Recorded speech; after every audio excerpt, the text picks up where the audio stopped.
Love Stories.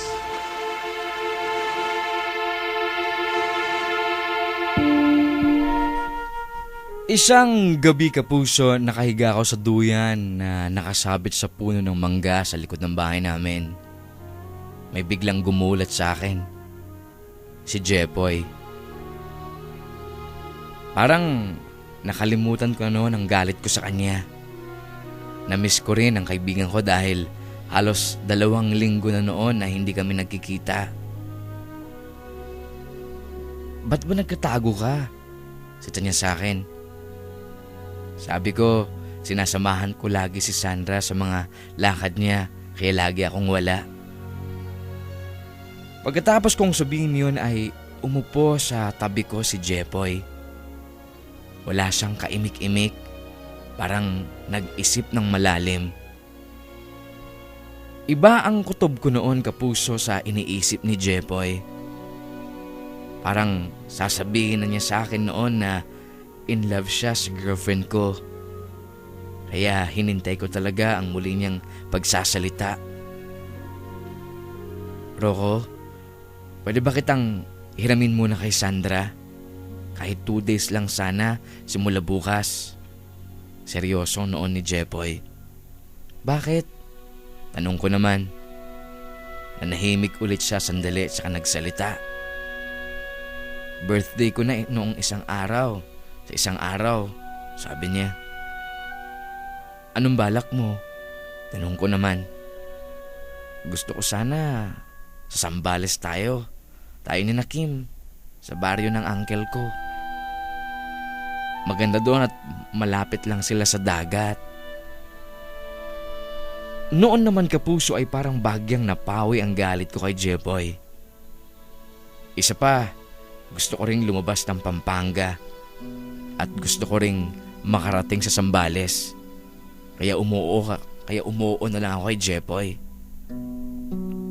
Nakita ko ang tuwa sa mukha niya noong sumagot ako.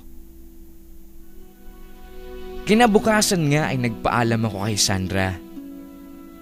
Pinabaunan niya ako ng maraming pera.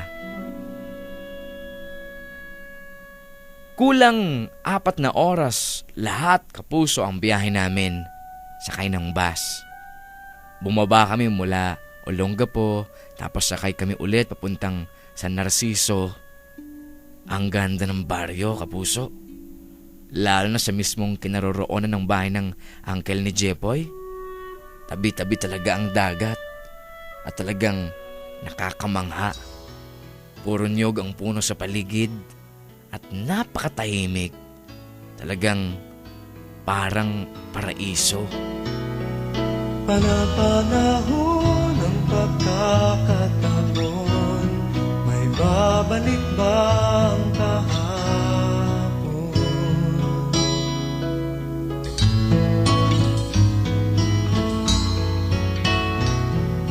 Natatandaan mo pa ba nang tayong dalawa'y unang magkita? Panahon ng kamusmusan,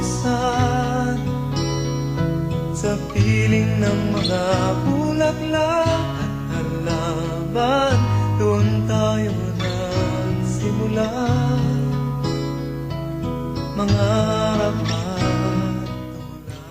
Kinaumagahan, kapuso, birthday na ni Jepoy.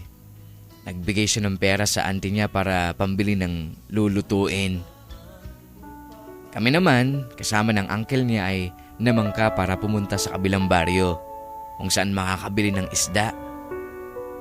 Mahina daw kasi ang huli sa baryo nila. Pagdating namin sa baryo ay binigyan ni Jepoy ang uncle niya ng pera para siya na lang daw bumili ng isda. Sumama noon si Kim sa uncle ni Jepoy. Niyaya naman ako ni Jepoy na maglakad-lakad kami sa dalampasigan. Hanggang sa hindi namin namalayang napalayo na pala kami. Kwento ng kwento si Jepoy hanggang sa mabanggit niya si Nika. Sana kasama din natin si Nika, no? Sabi niya.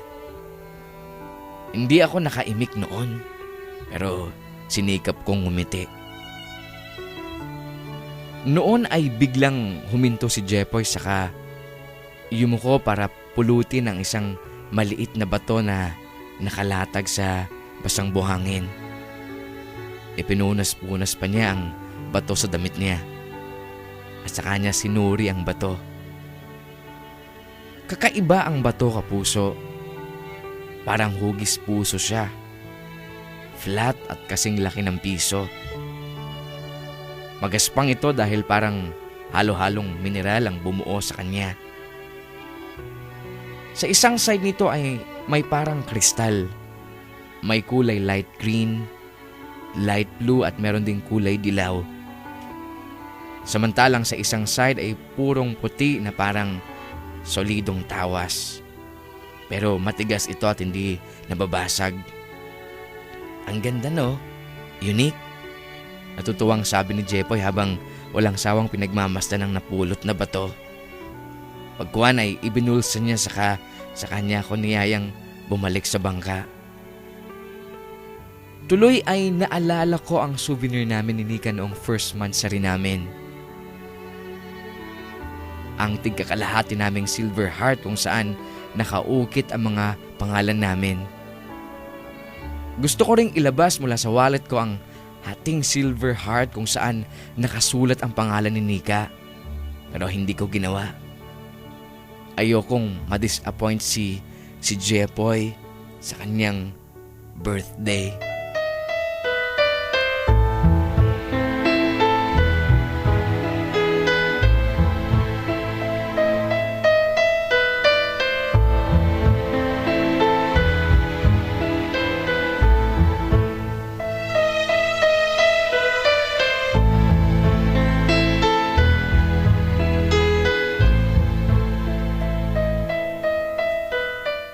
Marami ding pumunta sa birthday ni Jepoy, kapuso. Mga kamag-anak ng uncle niya. Maraming babaeng ka-age namin na halatang iba ang makatingin sa akin. Pero wala akong pinagka-interesan sa kanila. Si Kim ang lagi kong binubiro. Sabi ko, baka may matipuhan siya. Sabihin lang niya at akong gagawa ng paraan. Pero sabi niya, wala din daw mangyayari dahil iiwanan din daw siya kung sakali. Ayaw naman daw niya ng one night stand lang. Kinagabihan, kapuso, ay nasa tabi kami ng dagat. Nag-bonfire kami. Tatlo lang kami, si Jepoy, ako at si Kim. May mga dala din kaming beer noon at pulutan. Noong una ay ako ang napagtuunan ng dalawa. Napansin daw nila na parang nagbago na ako. Si Kim lalo na, dahil ang tagal ko na raw na hindi pumupunta sa kanila. Lagi daw akong hinahanap ng nanay niya at si Nika. Sinabi ko na lang na dadalaw ako pag uwi namin sa Pampanga. Hinukulit ako ni Kim noon. Baka raw may problema ako, sabihin ko lang daw sa kanya. Pero nagmatigas ako. Sinabi kong wala akong problema. Noon ay hinawakan naman ni Jepoy ang napulot niyang bato. Ipinakita niya kay Kim at na-amuse si Kim sa itsura ng bato. Cute daw. Kakaiba. Alam mo, magiging very special ang batong ito sa buhay ko. Sabi ni Jepoy. At dito sa isang pisngi ng batong ito, dito ko isusulat ang pangalan ng taong pinakamamahal ko. Narinig kong buong pusong sinabi ni Jepoy. Hindi ko maiwasang mag-isip at magselos na naman noon, kapuso. Alam kong si Nika ang tinutukoy niyang pinakamamahal niya. Alangan naman kasing pangalan ni Ninya na sugar mommy niya ang isusulat niya doon. Alam ko namang kinukwartahan lang din ni Jepoy si Ninya. Kaya noon, kapuso, kumbinsido ako na pangalan ni Nika ang isusulat ni Jepoy sa batong hugis puso. At dahil doon, lalong sumama ang loob ko noon. Dahil napansin kong magkakutsaba pa sila ni Kim. Parang may sikreto silang dalawa na hindi ko alam.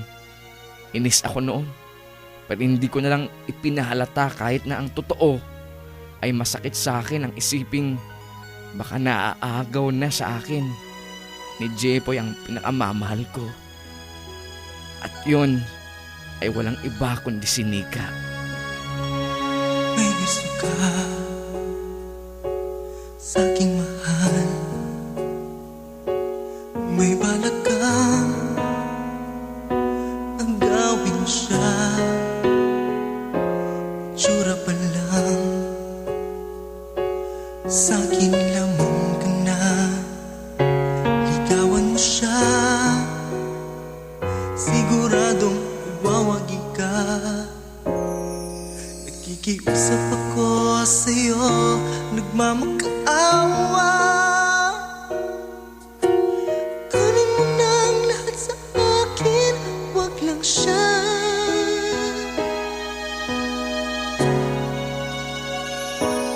Kunin mo na ang lahat sa akin, wag lang ang aking mahal.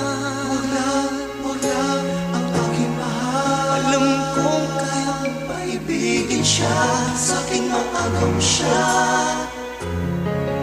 Makiusap ko sa'yo, magmahal ka na lang ng iba. Magmahal ka na lang ng iba. Kunin mo na ang lahat sa akin, wag lang ang aking mahal. Wag lang ang aking mahal. Ikamamatay ng puso ko, ikamamatay ko. Sa akin inagaw mo siya. Magbabalik ang extra special love stories makalipas ng ilang sandali. Ang tawag